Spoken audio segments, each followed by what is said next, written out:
estará dando la charla nuestra doctora Chakardov Jafar Queen Alexandra del Hospital del Reino Unido, quien nos va pues a dirigir la siguiente charla.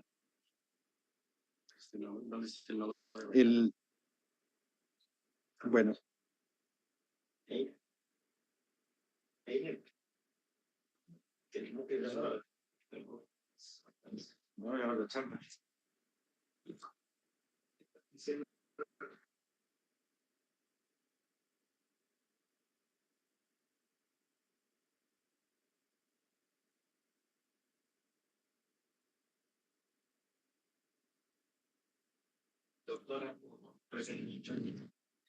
Please, Dr.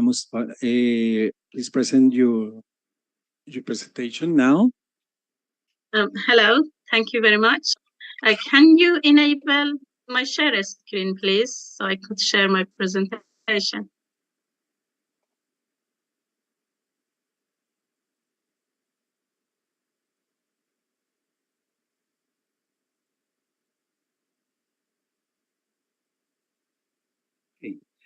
Can you continue with your presentation? Thank you very much.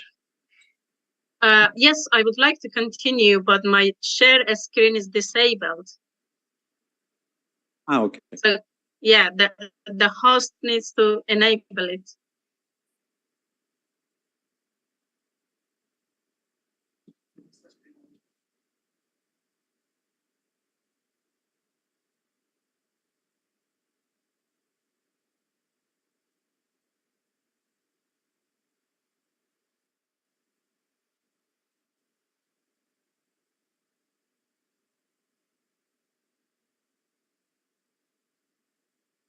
Can you hear me? Yes, we can hear you. Oh, thank you. So I need technical team to give me permission to share my screen.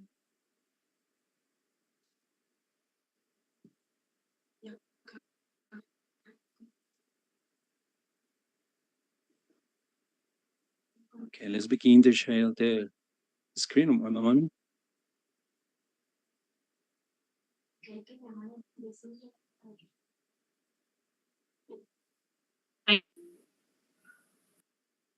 Okay, ready?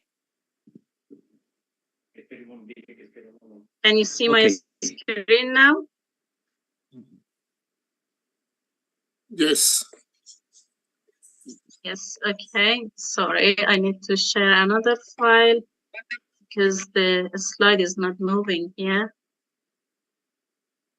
And then I go to this.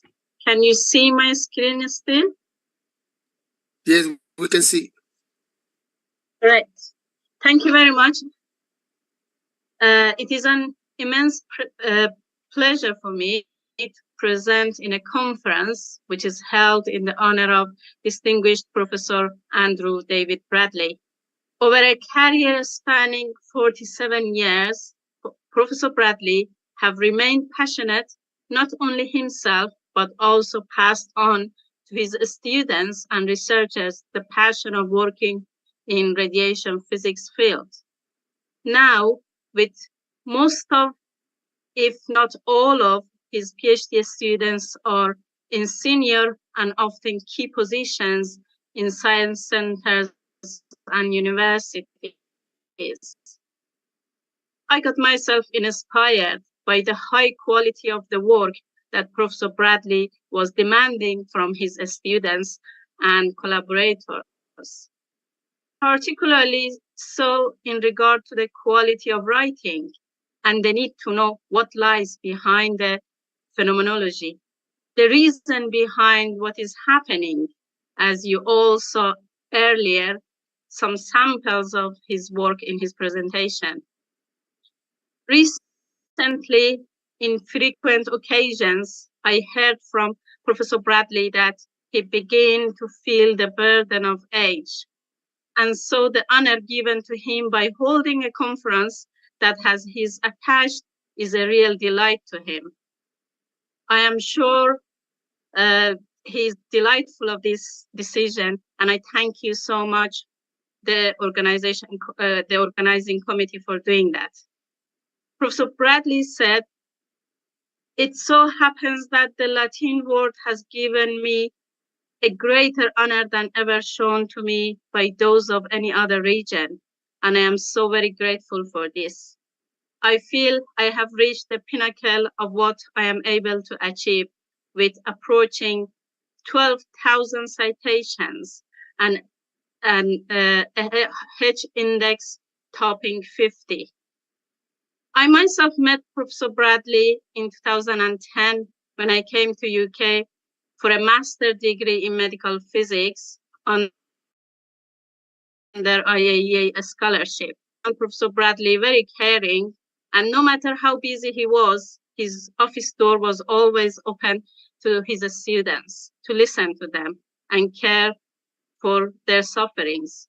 When I drafted my first paper, it was Professor Bradley sitting with me patiently and showing me how to write scientifically and how to best present the data.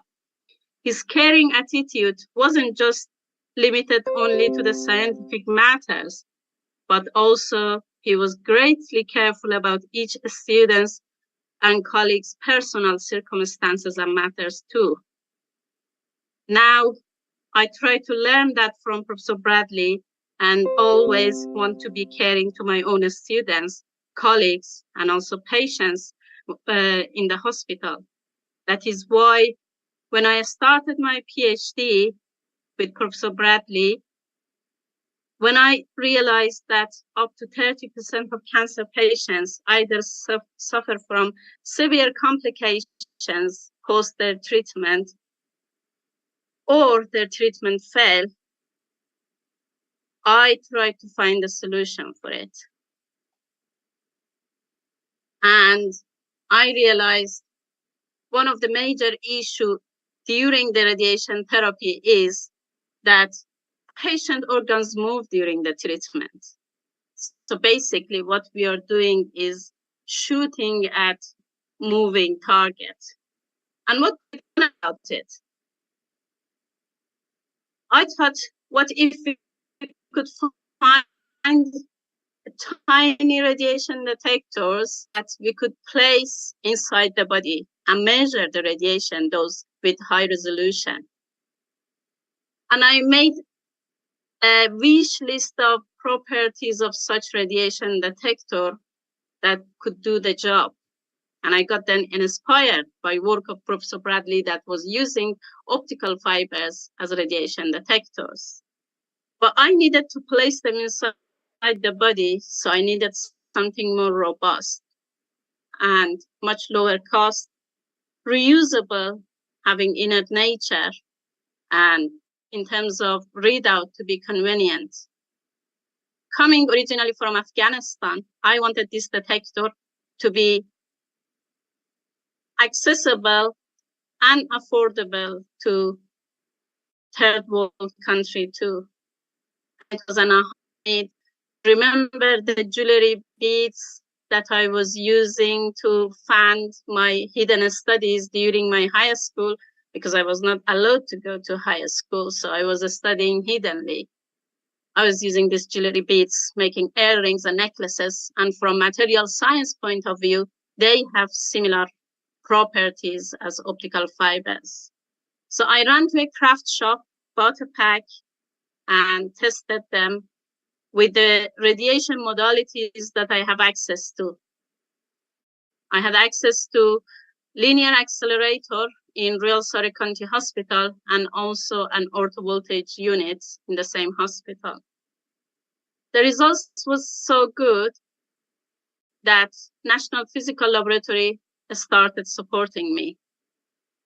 And they took samples to Clatterbridge Cancer Center to irradiate them with 62 mega electron volt proton. And it was first time that we could place array of detectors without any encapsulation or coverage directly inside the water tank. So what you see here is a water tank with a very thin mica window, and we could obtain the dose profile of that proton beam. amazing results again. So NPL this time took samples to carbon ions, the ion beam center in Gunma in Japan, to irradiate with 290 mega electron volt carbon ion beam. And then we moved to clinical applications. It was noted that National Physical Laboratory in UK was doing. We asked 20 centers across UK to irradiate alanine pellets, which was secondary film, and also their ionization chamber. So they have been irradiated with 3 CyberKnife and 17 LINAC beam. Delivery technique varied from conformal radiotherapy to VMAT and CyberKnife. 3 various planning systems being used and 5 algorithm types. And it was the end of my PhD that I applied to a job in Queen Alexandra Hospital in Portsmouth, where I am presenting today. This is my office in the hospital, actually, that you can see in the background. And I continued doing further research with these silica beads and doing dosimetry on patients. And in this particular case, we checked the dose delivery to 30 clinical treatments of patients treated with kilovoltage beams from 70 kV to 250. And the fractions range from 4 to 18 gray per fraction. And again, results was really promising. So we moved to the next stage of using the beads to measure the dose during a long saber plan verification. This is a moving phantom which replicates the movement of lung during each breathing cycle. And we place the beads inside the insert. We created a PTV and placed the beads inside and also around this insert. So we were able to measure within the PTV and also around on the edge area. And it was first time that we could measure the interplay effect between the movement of the phantom and also movement of multi-leaf collimator on linear accelerator. Because of the very small size of the beads, that measurement became possible.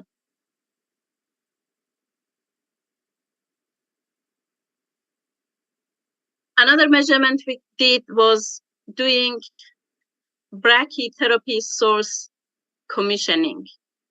And it was first time again that you could do measurement from 2 millimeters away from seed all the way down to 3 centimeters away. So the dose is ranging from half a kilo gray close to the source and down to milligray 10 centimeters away. And it was first time that you could have type of detectors that could cover this range of dose. Successful experiments led to patient dose verification, actual in vivo dosimetry of patients. So we first created an anthropomorphic phantom and did 3-dimensional dose distribution measurement, and then moved on to creating insert for mapping the dose to the rectal wall of patient for cervical cancer patients.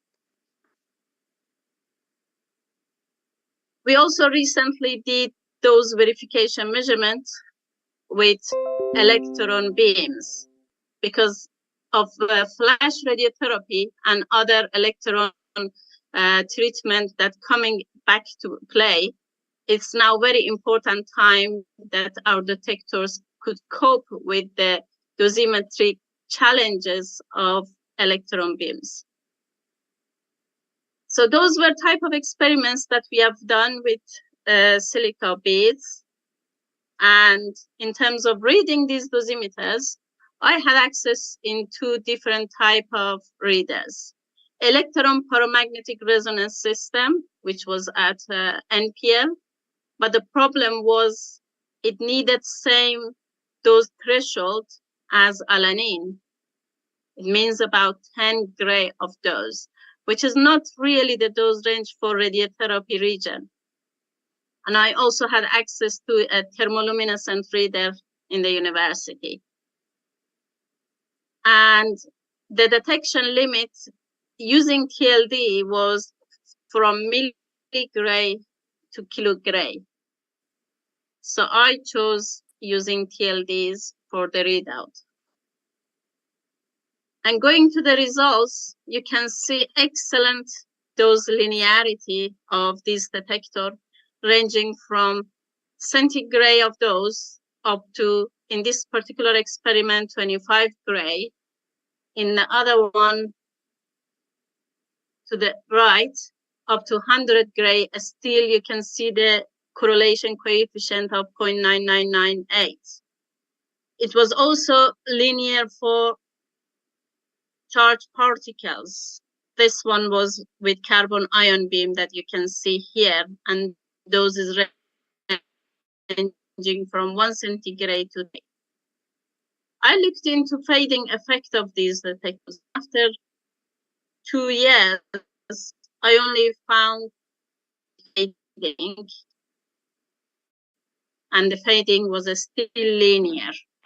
So you could long-term dosimetry if needed to read the detectors later. I didn't find any angular dependency thanks to amorphous nature of the beads and also the spherical shape of it and a small size. I looked into their dose rate dependency, and again, they were dose rate independent, as you can see in these graphs, irradiated with 6 MV with a dose range from 100 to 600 centigrade per, and also 62 MeV proton that dose range from centigrade to 100 gray. There was a question of if these detectors are temperature dependent. And we did experiment considering a room temperature of 21.5 degrees Celsius up to 42 degrees Celsius if you're dealing with a feverish patient, and there was no temperature dependency at this temperature range. I also looked at the annealing history effect and radiation history effect, and we couldn't see much of response change when we repeatedly use them by exposing them to the same dose level, annealing them, and reusing them. So still you can see the signal level is not changing. How about the energy response? We found them almost flat in terms of response to the energy in mega electron volt energy range, but very energy dependent when you measure the kV dose range. So very careful calibration was required if we were dealing with kV dose range, but little correction factor if we were moving from 6 MeV electron to 15 MeV photons or 20 MeV electrons, all within the same range with maximum of 4% energy response change.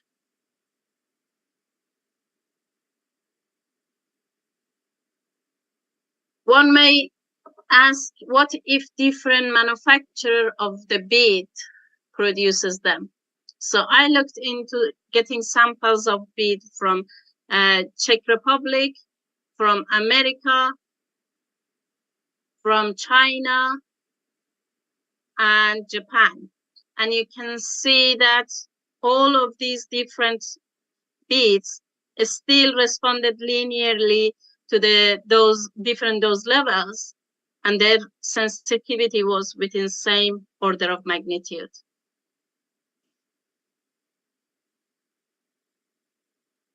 This is the results of measuring a small radiation fields ranging from 1 centimeter up to 10 centimeter.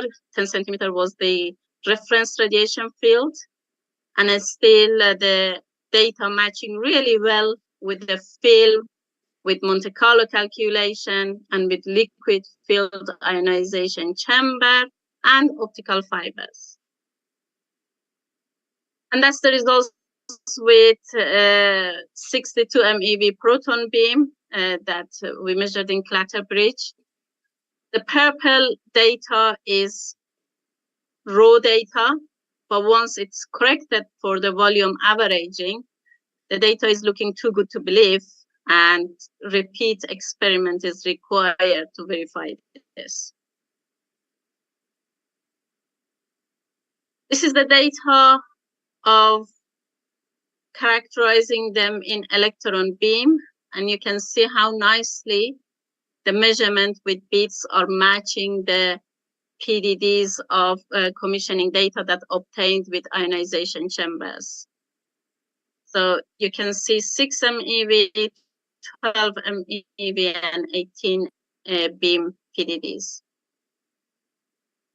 And this is the results of the national audit across UK, that you can see how nicely the bead results match the alanine ionization chamber, treatment planning system, and the film. And that's the results of KV in vivo measurements in Queen Alexandra Hospital, which we found very interesting measurements when underneath the skin was bone or air, the dose measured up to 10% lower. In one particular case, in this one,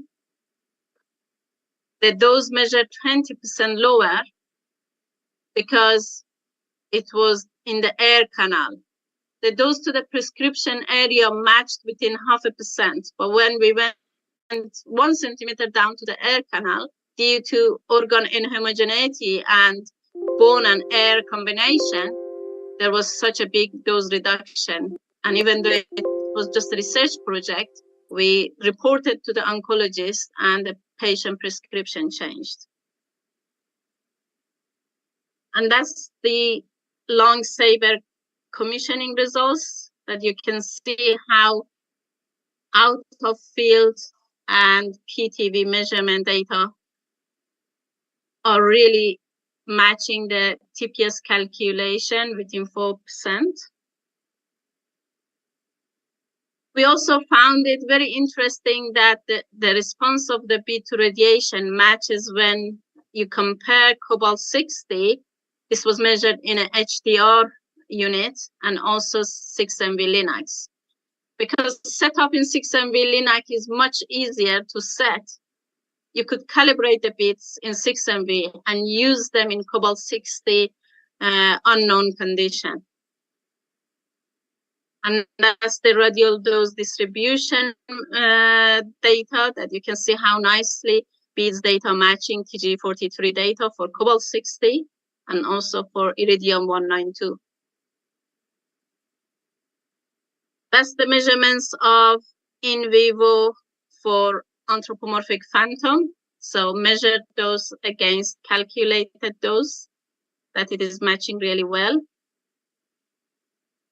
But when you moved a bit further away in the bladder area, you began seeing some mismatch of the dose measurement versus dose calculation, which is mostly due to considering the inhomogeneity in phantom, because the TG43 data assume just everything is made of water. And with 3D dose distribution measurement that we offered, it was possible now to do gamma index evaluation for 3D in vivo dosimetry. And that's a new concept to introduce in radiotherapy area, because for hollow organs like rectum in prostate cancer patients, in cervical cancer patients, what matters is the wall of the bowel, not the content, obviously. And the introduction of this methodology now help clinicians to evaluate the dose more relevantly and more precisely for each patient. And also dose surface histogram is another method that we introduced for patient dosimetry, which previously was not possible. There was also measurements in gamma knife output. When we are saying a small field, it can be as small as 4 millimeter in radiotherapy. And at the moment, most of the radiotherapy centers use agreed well with these detectors. As the recommendation is to be plus minus 3% for 8 millimeter and plus minus 5% for 4 millimeter collimators. And we obtained better than 1.7% deviation. And those are the profiles that you can see. The array of beads that placed inside the phantom, you can easily see them in the CT scanner because of their density. And that way you can compare the measured dose against the calculated dose, because you can see the point doses in the planning system to each individual beads. So we obtained very interesting data and fulfilled almost all the dosimetric wish list that I first put down on my paper. But readout convenience was still an issue, because I was reading these beads one by one on the manual thermoluminescent reader. So at the final year of my PhD, I theoretically designed a fully automated reader. And how I speed up the reading, I separated the preheat and main heat from each other and kept the temperature to the planchet constant. So beads were moving from preheat to the main heat, and at the same time, the second bead was coming to sit on the preheat. So overall read time for each individual bead was something between 10 to 15 seconds. So suddenly you could read around 400 samples in a couple of hours' time. And we managed to get a grant because I won the Women in Innovation Award at the end of 2016 and beginning of 2017. And with that money, we hired a full-time engineer that made the first working prototype of this fully automated reader. We also found a company called True In Vivo to start commercializing this technology, because many other research groups and hospitals now were asking for samples to do the dosimetry in their challenging circumstances. On top of Women in Innovation Award, we also won Biomedical Catalyst and Sustain Award. We managed to patent the automated reader and also 2-dimensional and 3-dimensional products. We are currently looking for collaborators in different industries and in hospitals. We are doing further market studies and also appreciate early adopters and distributors. We offer postal reading service. So if you have any dosimetric challenge that you think we can help, we can talk, contact me so we can talk and prepare the dosimeter arrangement that you need for your experimental setup. And very recently, we made our own beads of 950 micron. So you can make an array of these beads and feed them inside brachytherapy needle that you can see in this picture. So you can do interstitial brachy dosimetry. And we have very experienced executive team, as you can see.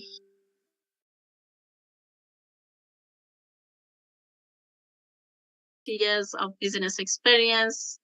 Our engineering director is Mike Stroud, which has many successful projects in the past. Sutherland is our chairman, Dr. Catherine Clark, and Professor Andrew Nesbitt and Professor David Bradley are our advisors, along with Simon Devonshire, who is business advisor and he's entrepreneur in residence in UK government. We have Jeffrey Drage, who is an investor and non-exec director and has 40 years of experience in business and also in medical technology. We have Dr. Alexandra Stewart, who is a clinical oncologist, and she is our consultant. And we are looking to appoint someone in USA. It's not confirmed yet. So in summary, we developed microsilica bead that can be used for commissioning up to inside the body in vivo measurement with high resolution. And the fully automated reader that we developed enables us to have results in time comparable to EPID systems on the LINAC. And because of the small size of these detectors, now we can do the measurement in very high dose gradient, small radiation fields like commissioning in brachytherapy sources, SABRE techniques, and VMAT.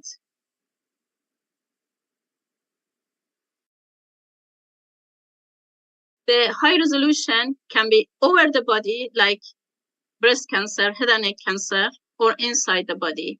For over the body, we developed a hybrid device of bolus, 3D printed bolus that we can feed the dosimeters under the bolus inside little holes that we designed before printing the bolus. We also now offer high resolution dose mapping of accessible cavities like rectal wall, like oral cavity for head and neck cancer patients. And also postal reading service makes the utilization easy for research and hospital centers. And these were all just the clinical applications. We also have done nuclear decommissioning measurements for Ministry of Defense in UK. The centers are confidential, so I could not put the results in here. So thank you so much for your attention. These were just one angle of how the hard work, dedication, and passion led our research group to offer such a life-saving solution to the cancer patients. I am a cancer survivor myself, and I really appreciate the results because I truly understand how difficult it is when you are not certain about your treatment outcome. Thank you.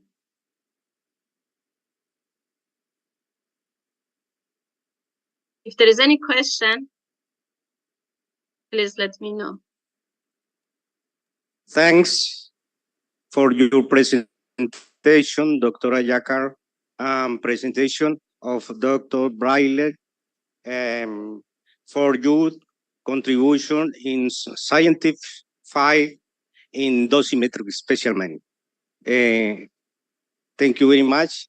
Below, question from the public. Any question? ¿Alguna pregunta del público? For Dr. Ayakar. Telma. was thinking you were there. Hello, I'm Thelma Fonseca from Brazil, and I was curious about how did you build, how is the technology for the reader of your detectors? I couldn't see much about that. Can you talk about that? Yes, so we decided to read the irradiated beads with thermoluminescent reader, and we can still use manual readers that are available commercially everywhere in radiation labs and in the hospitals. But we are also developing our own fully automated reader that can read the beads on a piece of a stainless steel wire. So you arrange all the beads on the wire and put them inside the reader. And like all tape recorder, the beads move one by one from preheater station to the main heater station, and the results get collected in the computer. And we also developed a software that compared the measured dose against the calculated dose from planning system. And with traffic lighting, it shows to the clinicians which point the dose is too low or too high, and which point is fine. So Thank you. Just another question. You show me some results. They match very well with the other dosimeters. And what would be the advantages of silicon beads? I just example for us. Dosimetry that is done in a small field and in advanced radiation technologies, other detectors can cope well in a standard condition under the machine. But when it comes to measuring inside patient body, the size of the detector is not right. You cannot place like 100 detectors. You cannot place chromic film inside the body. You cannot place ionization chamber inside the body.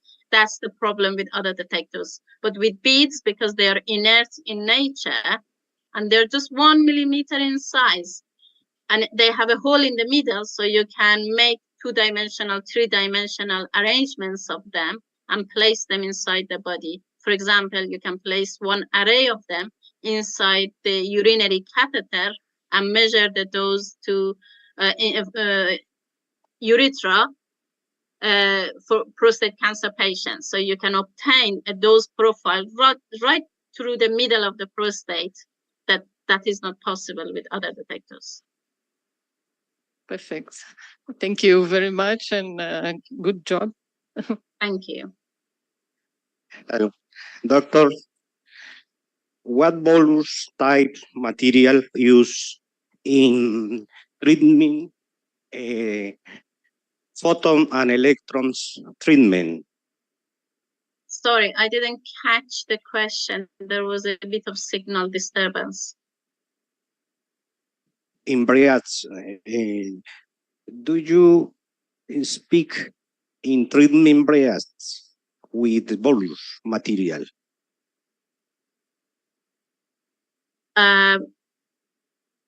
Sorry, I didn't still catch the question. Material bolus used in treatment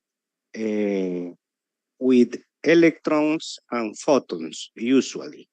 Yes. Yes? Yes. Do you guys use it?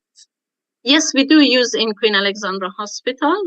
We use for both photons and electrons. When we want to bring the dose up to the skin, we use between 5 to 10 millimeter bolus for photons. And when it comes to the electrons, the thickness of the bolus varies, because sometimes we just want to flatten the surface area.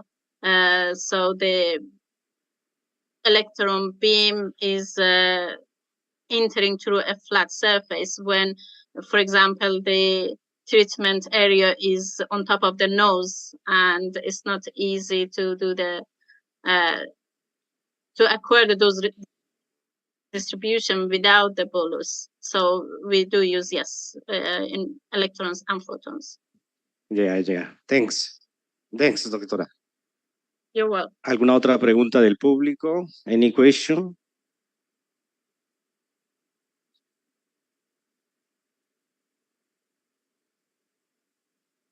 No question. Thanks, doctora. Thank you very much. Yakan. Thank you very much. Thank you.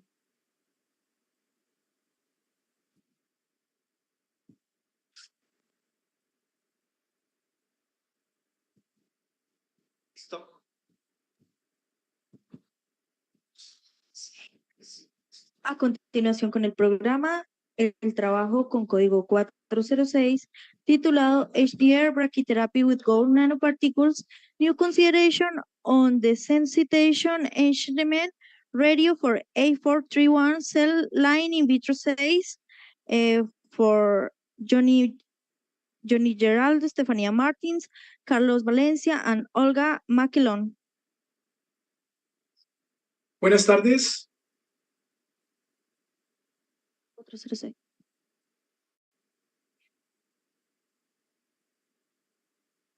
Buenas tardes, ¿me escuchan?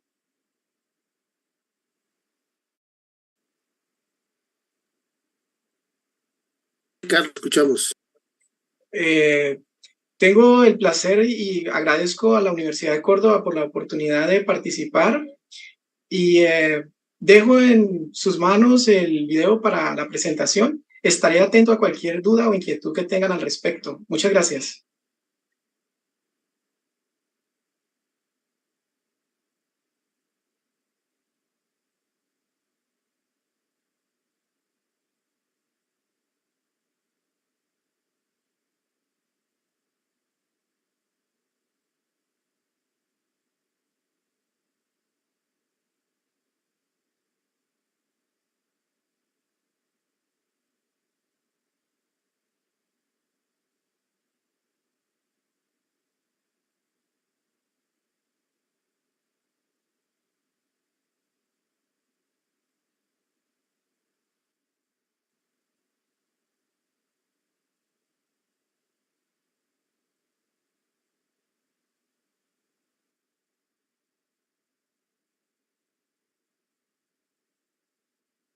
Buenas tardes. Aprovecho para enviar un saludo a todos los participantes del 23º Simposio Internacional en Dosimetría del Estado Sólido ISSD 2023. Mi nombre es Carlos Montaño. Soy investigador junior del Consejo Nacional de Desarrollo en Ciencia y Tecnología CNPq del Brasil y vengo a presentarles en nombre de todos los autores el trabajo titulado Brachyterapia de alta tasa de dosis con nanopartículas de oro, nuevas consideraciones en la tasa de mejora de sensibilización de un modelo celular in vitro con células A431. Buenas tardes. Aprovecho para enviar un saludo a todos los participantes del 23º Simposio Internacional en Dosimetría del Estado. A todos los participantes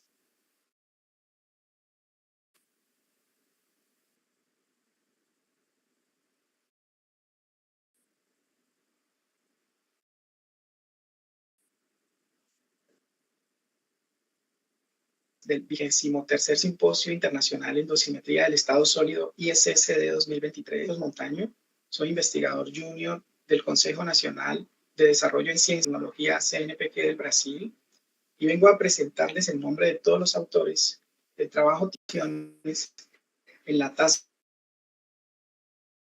de mejora de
Sim. Sim, estou aqui. O que aconteceu? Você quer, projeta o seu vídeo. Você tem seu vídeo e projetei. Ah, tá. Você parece Tá. que está muito baixo aqui. Perfeito. Tá. Vê aí. Tá. Eu vou ficar escutando. Tá? Ok. Vai.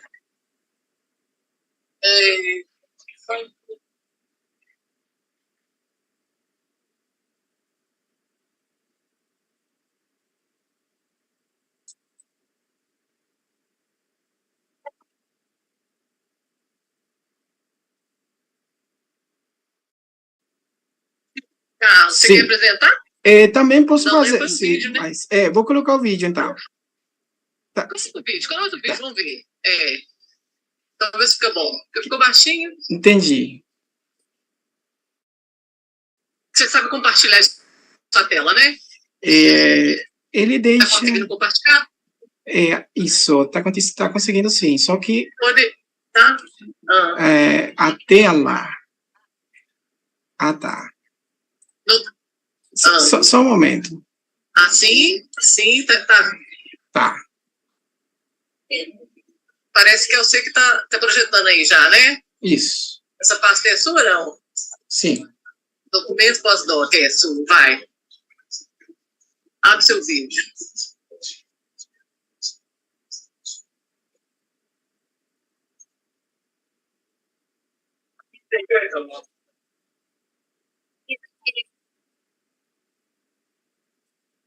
Mas não tá aparecendo não, Carlos. Não tá aparecendo.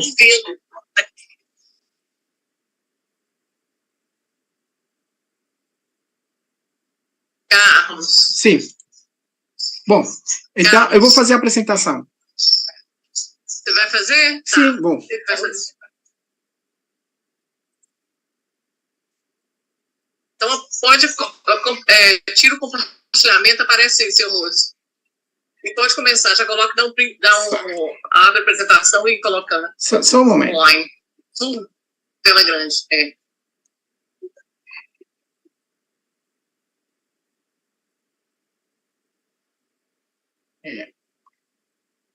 Sim, ótimo, pode. Aperta play, deixa eu ver.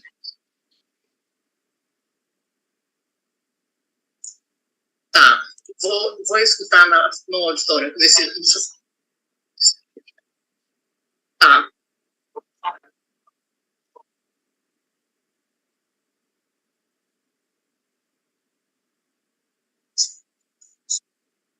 Não dá para escutar. Não dá? Tá.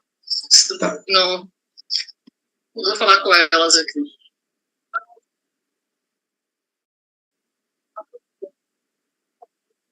Parece que você tem que compartilhar aí com o áudio. Seu compartilhamento. Você sabe fazer isso? Quando compartilha, vai perguntar com áudio ou sem áudio? Você tem com áudio. Pronto. Tá indo? Tá. Aperta F5. Ele vai apresentar. Tá. Aperta F5 para ficar grande.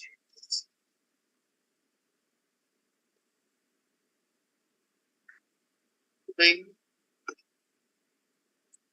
Ou então pode começar de uma vez, não tem problema, tá grande. Tem uma? Sim. Posso começar? Eu tenho microfonia. Buenas tardes. Envío un saludo a todos los participantes del 23º Simposio Internacional en Dosimetría del Estado Sólido ISSD 2023. Mi nombre es Carlos Montaño, soy investigador junior del Consejo Nacional de Desarrollo en Ciencia y Tecnología del Brasil, CNPq, y aprovecho para presentarles el trabajo titulado Braquiterapia de alta tasa de dosis con nanopartículas de oro, nuevas consideraciones en la tasa de mejora de la sensibilización de un modelo celular in vitro A431. Este proyecto o este trabajo hace parte de un proyecto financiado por las agencias de fijación de jóvenes doctores por el Brasil. Para comenzar, haré una breve revisión sobre algunos antecedentes relacionados con las terapias de radiación. Sabemos que las terapias de radiación pueden ser clasificadas en relación a la localización de la fuente respecto al paciente. Una de las terapias más utilizadas es la teleterapia, en donde la fuente se encuentra externa al paciente. El ejemplo más clásico de este tipo de terapia de radiación es el uso del cobalto-60. Hoy, o en la actualidad, este tipo de terapia de radiación se ha venido sustituyendo por el uso de aceleradores lineales. También es utilizada la braquiterapia, en donde la fuente se encuentra en contacto o intersticial al paciente, también de forma intracavitaria. Uno de los ejemplos más frecuentes de la braquiterapia actualmente utilizada es el uso de semillas de iridio 192. También se usan pastillas de cesio 131, de yodo 125, entre otras fuentes isotópicas. Y las terapias de medicina nuclear, el caso más clásico es el uso de la yodoterapia. En este caso, las terapias de medicina nuclear, las fuentes son inoculadas de forma sistémica en el paciente, por medio de la ayuda de algunas vías bioquímicas o vías metabólicas. Otras fuentes utilizadas son el radio 223, el itrio 90, el samario 153, el fósforo 32, el renio 188, entre otras fuentes. Bien, haciendo un paralelo a esto, sabemos que la radiación produce unos efectos biológicos tanto a nivel celular como a nivel sistémico. A nivel celular. Escucha, ¿sí? mire, no, se quedó su presentación y nada más vemos la portada. La portada. Y nada más se ve donde aparece HDR, Brachytherapy with Gold Nanoparticles, y usted está hablando y no avanza. Y la otra, si puede poner la presentación en modo completo, porque estamos viendo nada más la presentación en modo incompleto. Para eso tiene que irse a la parte superior de su presentación y donde aparece archivo, arriba de archivo están varios iconos. El que está hacia la derecha es una pantallita con una flechita pequeña. Se hace clic ahí, se abre su presentación. Exactamente, eso fue lo que hice, pero es extraño que no esté circulando. Entonces, ahí ya avanzó, ahorita ya avanzó. Ya. Ahorita que lo quito, a ver si quiere intentarlo de nuevo. Vale, entonces...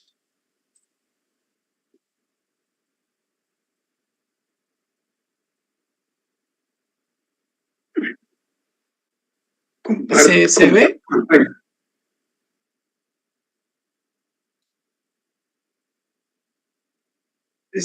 ¿Logran ver la presentación? Sí, pero aún está en modo incompleto. Vale, entonces vamos a ver. En la parte de abajo, si quieres, hasta la parte de abajo en su PowerPoint. Sí. Ahí, exactamente, haga clic ahí. No hace que esperar un momentito.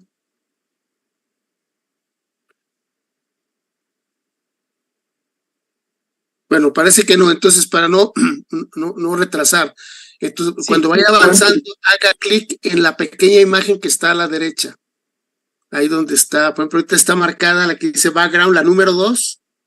Y cuando quiera avanzar la 3, haga clic en la 3 y haga clic y ya así avanza. Pero tiene que hacerle clic al costado, al lado, a las pequeñas. Okay. Gracias. ¿Se logra ver perfectamente o hay dificultad todavía? No, sí se ve bien. Perfecto. Bueno, entonces puedo continuar. Muchas gracias. Qué pena. Bueno, entonces, venía contando entonces que a nivel celular, el efecto más trascendente de la radiación es el daño al DNA, y esto se produce, si tomamos como ejemplo una fuente de rayos gamma, esta genera una serie de ionizaciones que a su vez producen especies reactivas de oxígeno que se vuelven en precursoras de la fragmentación del DNA. Dentro del ciclo celular, también sabemos que las células presentan una manifestación o radioresistente o radiosensible. Ella es radioresistente en la fase de síntesis y es radiosensible en la fase de mitosis. En términos generales, los efectos de la radiación se pueden clasificar o determinísticos o estocásticos. En resumen, estos efectos pueden determinar en el cual no existen efectos palpables, o existe una falla reproductiva, o existe muerte celular, o se producen mutaciones, o se puede inducir una carcinogénesis. Para las terapias de radiación, la base de mayor importancia son los efectos determinísticos, y estas a su vez se pueden clasificar en relación a su manifestación, tanto en efectos agudos, en los cuales pueden manifestarse minutos o al cabo de horas o de días, o efectos tardíos en semanas o meses. Bien, si el daño al DNA es el evento más trascendente, cuando el factor agresor es la radiación, esta a su vez puede conducir a la activación de diversos mecanismos de muerte celular, entre ellos la necrosis, la apoptosis, la mitosis catastrófica, la senescencia, la autofagia, entre otras vías de muerte celular. Durante muchos años, estos fenómenos a nivel celular se han venido estudiando a través de modelos radiobiológicos de manera analítica, en la cual determinados parámetros intentan explicar la relación que hay entre la tasa de sobrevivencia y la dosis de radiación absorbida, principalmente en modelos celulares in vitro.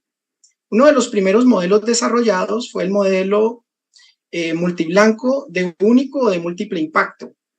En este caso puntual, vemos que en la ecuación el parámetro n de manera general intenta relacionar el número de blancos que están siendo alcanzados con la dosis de radiación absorbida.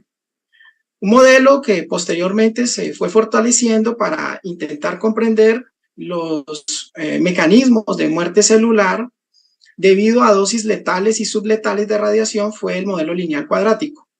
En el modelo lineal cuadrático, básicamente se establece una relación entre la tasa de sobrevivencia, los efectos letales y subletales y la dosis de radiación absorbida.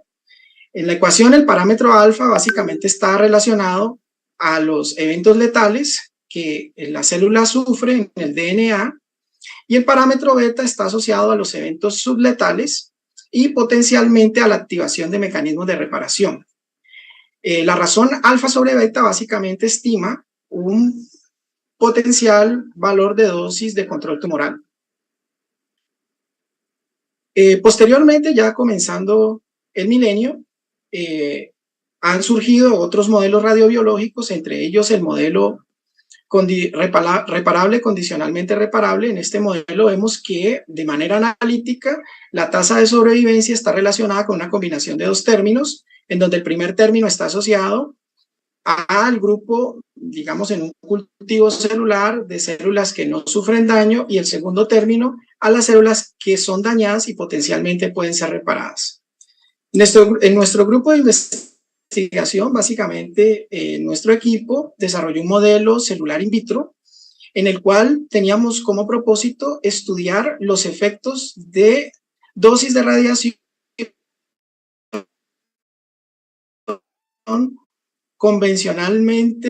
Colocamos en expansión un cultivo de células A431, siendo estas un linaje de carcinoma epidermoide escamoso, en el cual se le expuso a una fuente de radiación de iridio 192 de un equipo de braquiterapia de alta tasa de dosis de uso hospitalar, en donde las células fueron expuestas a dosis de 2, 4, 6 y 0 grays como grupo control.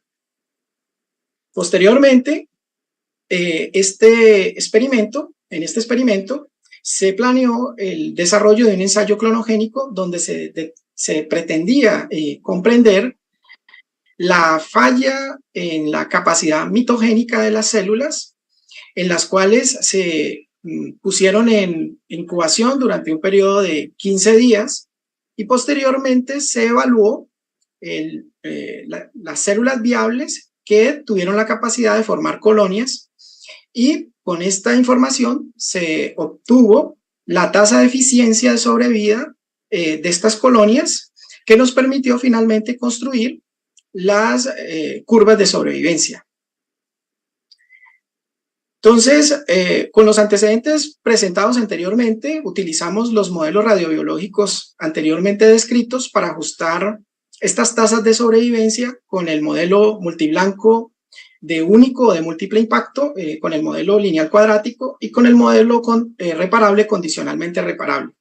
Podemos ver claramente en los resultados que los grupos de células sin nanopartículas tienen una tasa de sobrevida mayor, con lo cual las nanopartículas de oro utilizadas se transformaron en un agente coadyuvante que permitió el reforzamiento de la dosis a nivel intracelular. También podemos ver por extrapolación en los gráficos que las dosis de inactivación para el modelo multiblanco de simple y de único impacto y para el modelo lineal cuadrático tienen un valor menor, situación que no se presentó en el modelo reparable condicionalmente reparable. En esta siguiente diapositiva les mostraré un resumen de los resultados con el modelo multiblanco, con el modelo lineal cuadrático y el modelo reparable condicionalmente reparable. Básicamente quiero destacar los resultados del modelo lineal cuadrático, ya que este aún está vigente, es muy utilizado en los códigos de cálculo y de planificación, y vemos que el coeficiente, o mejor, la razón alfa sobre beta, evidentemente es mayor cuando se utilizan nanopartículas de oro, ¿sí? En torno de 4,39. Con estos resultados nosotros hicimos una comparación con otros autores y encontramos que evidentemente los parámetros alfa y beta en el modelo lineal cuadrático se encuentran en torno de varios resultados presentados en la literatura cuando no se usan nanopartículas. También hicimos una comparación entre los resultados con y sin nanopartículas para cada uno de estos parámetros en el modelo lineal cuadrático. Encontramos que el factor o el parámetro alfa que está asociado a la letalidad, en este caso de este agente coadyuvante, es 8 veces mayor, en el cual el parámetro beta se encuentra en torno más o menos del mismo valor, y por lo tanto la razón alfa sobre beta es casi 8 veces mayor en este ajuste analítico. Finalmente, nosotros hicimos un estimativo de la tasa de sensibilización de dosis, que básicamente se obtuvo a partir de los resultados de los ajustes en los 3 modelos, pero aquí les presentaré exclusivamente los ajustes realizados sobre el modelo lineal cuadrático. Y vemos que efectivamente la síntesis de nuestras nanopartículas produjo, en relación a otros autores, una mayor tasa de sensibilización. Finalmente, para concluir, podemos decir que el modelo celular in vitro nos permitió evaluar el comportamiento en la internalización de las nanopartículas de oro, así como otros mecanismos de internalización que todavía se encuentran en estudio. También podemos afirmar que estas nanopartículas de oro, debido a su alto número atómico, se transformaron en una fuente secundaria, resultando en un reforzamiento de la dosis y por lo tanto aumentando la sensibilización a la radiación y la letalidad que ésta produce en estos cultivos. El ensayo clonogénico nos permitió evaluar la morfología y la génesis de las colonias, y la terapia coadyuvante con nanopartículas incrementa la sinergia de los tratamientos radioterapéuticos, abriendo la posibilidad de utilizar estas nanopartículas como un mecanismo a futuro para reducir o bloquear la proliferación de estas cepas malignas.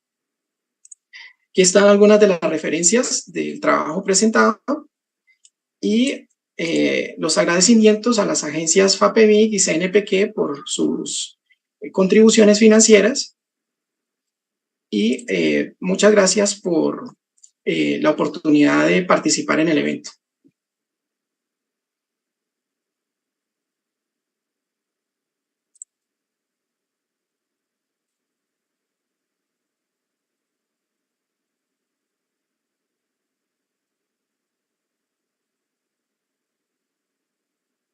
¿Sí?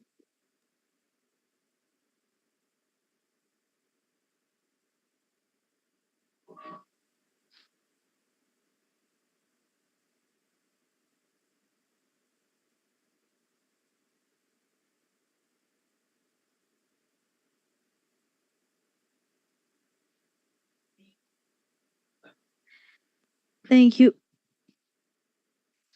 Thank you. No.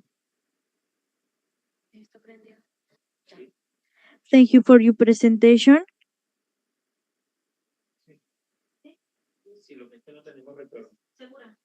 Seguro. Listo. Continuando. ¿Sí?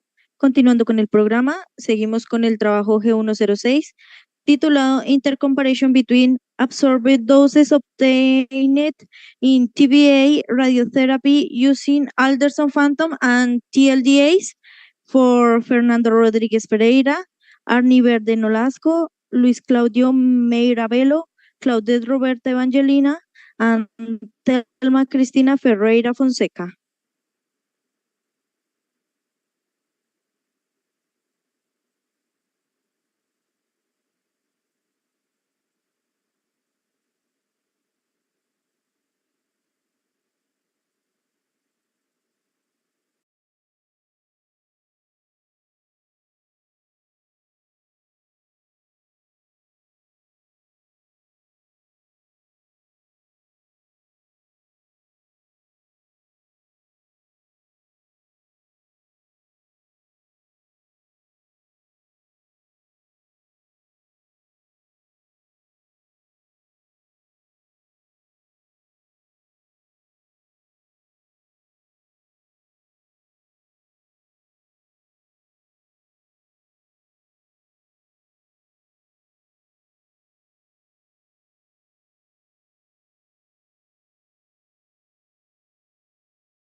Obrigada.